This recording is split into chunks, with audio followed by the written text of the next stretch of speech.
जय मां जय मां जय जय मां जय मां जय मां जय जय मां।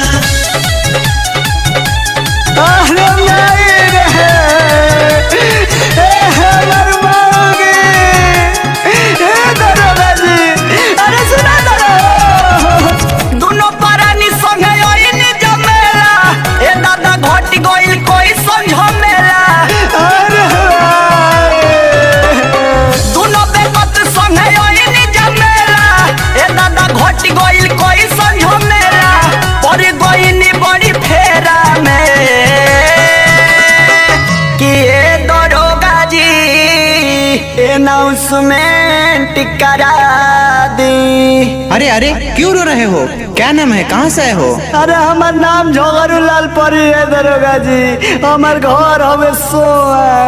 ए दरोगा जी अनाउंस करा दी, मेहर बुलाइल बिया मेला में। ए दरोगा जी अनाउंस करा दी, मेहर बुलाइल को मेला में। दुनो बेकत संगे आईनी जमेला, ए दादा घट गइल कोई संझो मेला, परी गइनी बड़ी फेरा में। कि ए दरोगा जी अनाउंसमेंट करा दी। ए दरोगा जी अनाउंस करा दी, मेहर भुलाइल बिया मेला में। ए दरोगा जी अनाउंस करा दी, मेहर बुलाइल को मेला में। हेलो हेलो हेलो, देखिए अभी अभी सूचना मिली है कि किसी कारणवश झगरूलाल की पत्नी कहीं खो गई है। अतः आपसे अनुरोध है कि पंडाल के पास आने का कष्ट करें, क्योंकि आपके पति झगरूलाल रो रो के लाल पोटा हो गए हैं। अरे कहाँ रहोगे? मौगी मिली तो नारियर हो रमाई सुनारी हो, दोनों बेकत तोहरा के चढ़ाई बुझा चुनरी हो। ए माई मौगी मिली तो नारियर हो रमाई सुनारी हो, दोनों बेकत तोहरा के चढ़ाई बुझा चुनरी हो। ए दरोगा जी पता लगाई, माई से हमें ही जागो हराई, होए परेशान अकेला में। कि ए दरोगा जी अरे क्या है जी? अनाउंसमेंट करा दी।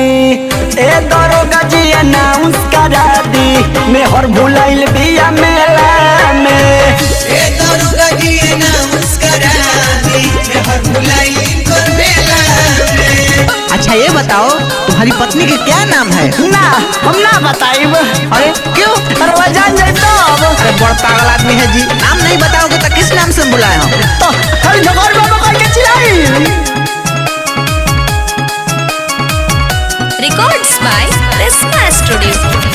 नया नोहर बियारो होई तो डरे हो, मिली ना मौगी तो जाई कैसे घरे हो।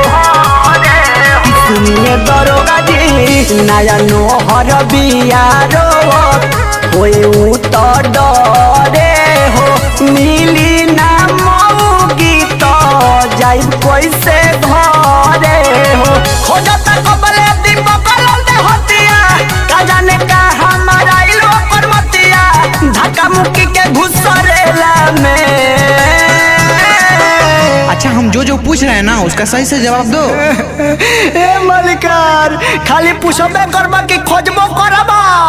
ए दरोगा जी अनाउंस करा दी, मेहर भुलाइल बिया मेला में।